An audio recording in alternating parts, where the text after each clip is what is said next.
नमो भगवते वासुदेवाय। आप श्रवण करेंगे वैशाख माह का 5वां अध्याय।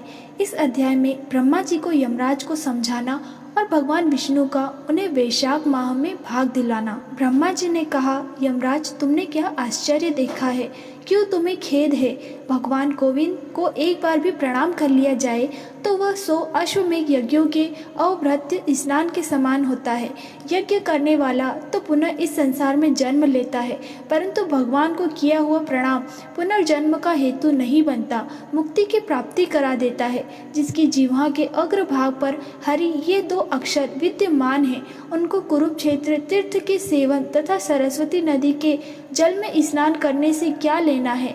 जो मृत्यु काल में भगवान विष्णु का स्मरण करता है वह अवभक्ष भक्षण आदि से प्राप्त हुई पाप राशि का परित्याग करके भगवान विष्णु के सायुज्य को प्राप्त होता है, क्योंकि भगवान विष्णु को अपना स्मरण बहुत ही प्रिय है। यमराज, इसी प्रकार वैशाख मास भी भगवान विष्णु को बहुत प्रिय है, जिसके धर्म को श्रवण कर लेने मात्र से मनुष्य सब पापों से मुक्त हो जाता है। उसके अनुष्ठान में तत्पर रहने वाला मनुष्य यदि मुक्ति को प्राप्त हो तो उसके लिए क्या कहना। वैशाख माह में भगवान पुरुषोत्तम के नाम और यश का गान किया जाता है, जिससे भगवान बहुत प्रसन्न होते हैं। पुरुषोत्तम श्री हरि संपूर्ण जगत के स्वामी और हमारे जनक है। यह राजा कीर्तिमान वैशाख माह में उन्हीं भगवान के प्रिय धर्मों का अनुष्ठान करता है, जिससे प्रसन्नचित होकर भगवान विष्णु सदा उनकी सहायता में स्थित रहते हैं। भगवान वासुदेव के भक्तों का भी कभी अमंगल नहीं होता। उन्हें जन्म, मृत्यु, जरा और व्याधि का भय भी कभी प्राप्त नहीं होता। कार्य में नियुक्त किया हुआ पुरुष यदि अपनी पूरी शक्ति लगाकर स्वामी के कार्य साधन की चेष्टा करता है तो उतने से ही वह कृतार्थ हो जाता है। यदि शक्ति के बाहर का कार्य उपस्थित हो जाए तो स्वामी को उसकी सूचना दे दें। उतना कर देने से वह ऋण मुक्त हो जाता है और सुख का भागी होता है। जिसने उस प्रयोजन को स्वामी से निवेदित किया उसके ऊपर न तो कोई ऋण है और न कोई पातक लगता है। अपने कर्तव्य पालन के लिए पूरा यत्न कर लेने पर प्राणी का कोई अपराध नहीं रहता। यह कार्य तुम्हारे लिए असंभव है, अतः इसके विषय में तुम्हें शोक नहीं करना चाहिए।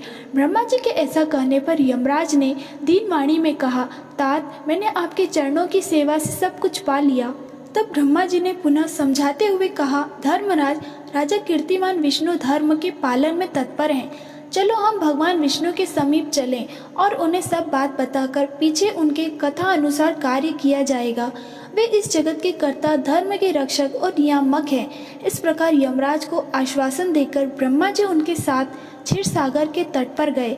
वहां उन्होंने सच्चिदानंद स्वरूप गुणातीत परमेश्वर विष्णु का स्तवन किया।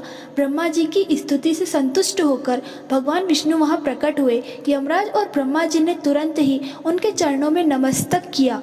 तब भगवान महाविष्णु ने मेघ के समान गंभीर वाणी में उन दोनों से कहा, तुम लोग यहाँ क्यों आए हो? ब्रह्मा जी ने कहा, प्रभु, आपके श्रेष्ठ भक्त राजा कीर्तिमान के शासन काल में सब मनुष्य वैशाख धर्म के पालन में संलग्न हो आपके अविनाशी पद को प्राप्त हो रहे हैं। इससे यमपुरी सुनी हो गई है। उनके ऐसा कहने पर भगवान विष्णु हंसते हुए बोले, मैं लक्ष्मी को त्याग दूंगा। अपने प्राण शरीर श्रीवत्स, कौस्तुभमणि, वैजयंती माला, श्वेतदीप, वैकुंठ धाम, क्षीर सागर, शेषनाग तथा गरुड़ जी को भी छोड़ दूंगा, परंतु अपने भक्त का त्याग नहीं करूंगा, जिन्होंने मेरे लिए सब भोगों का त्याग करके अपने जीवन तक मुझे सौंप दिया है। जो मुझ में मन लगाकर मेरे स्वरूप हो गए हैं, उन महाभाग भक्तों को मैं कैसे त्याग सकता हूँ? राजा कीर्तिमान को इस पृथ्वी पर मैंने 10,000 वर्षों की आयु दी है। उसमें से 8,000 वर्ष तो बीत गए। शेष आयु और बीत जाने पर उसे मेरा सायुज्य प्राप्त होगा। उसके बाद पृथ्वी पर बैन नामक दुष्ट आत्मा राजा होगा, जो संपूर्ण वेदोक्त महाधर्मों का लोप कर देगा। उस समय वैशाख मास के धर्म भी छिन्न हो जाएंगे। बैन अपने ही पाप से भस्म हो जाएगा। तत्पश्चात मैं पृथु होकर पुनः सब धर्मों का प्रचार करूंगा। उस समय लोगों में वैशाख मास के धर्म को भी प्रसिद्ध करूंगा। सहस्त्र मनुष्यों में ऐसा कोई होता है जो मुझ में अपने मन प्राण अर्पित करके अपना सर्वस्व मुझे समर्पित कर दे और मेरा भक्त हो जाए। जो ऐसा होता है वही मेरे धर्मों का प्रचार करता है। इस वैशाख माह में जो भी वैशाख धर्म में तत्पर रहने वाले महात्मा पुरुषों तथा राजा के द्वारा समय अनुसार तुम्हारे लिए भाग दिलाऊंगा। लोक में जो कोई भी वैशाख माह का व्रत करेंगे वे तुम्हें भाग देने वाले होंगे। उनके वैशाख माह में बताए हुए महाधर्म के पालन में तुम कभी विघ्न उपस्थित न करना। यमराज को इस प्रकार आश्वासन देकर भगवान विष्णु वहीं अंतर ध्यान हो गए। ब्रह्मा जी भी अपने सेवकों के साथ सत्यलोक को चले गए। उनके बाद यमराज भी अपनी पुरी को पधारे। वैशाख माह की पूर्णिमा को पहले धर्मराज जी के उद्देश्य से जल भरा हुआ घड़ा, दही और अन्न देना चाहिए। उसके बाद पितरों, गुरुओं और भगवान विष्णु के उद्देश्य से शीतल जल, दही, अन्न, पान और दक्षिणा फल के साथ कांशी के पात्र में ब्राह्मण को देना चाहिए। भगवान विष्णु की दिव्य प्रतिमा वैशाख माह की महत्तम कथा सुनाने वाले दिन ब्राह्मण को देनी चाहिए। उस धर्म वक्ता ब्राह्मण को अपने धन से भी पूजित करना चाहिए। राजा कीर्तिमान ने सब कुछ उसी प्रकार किया।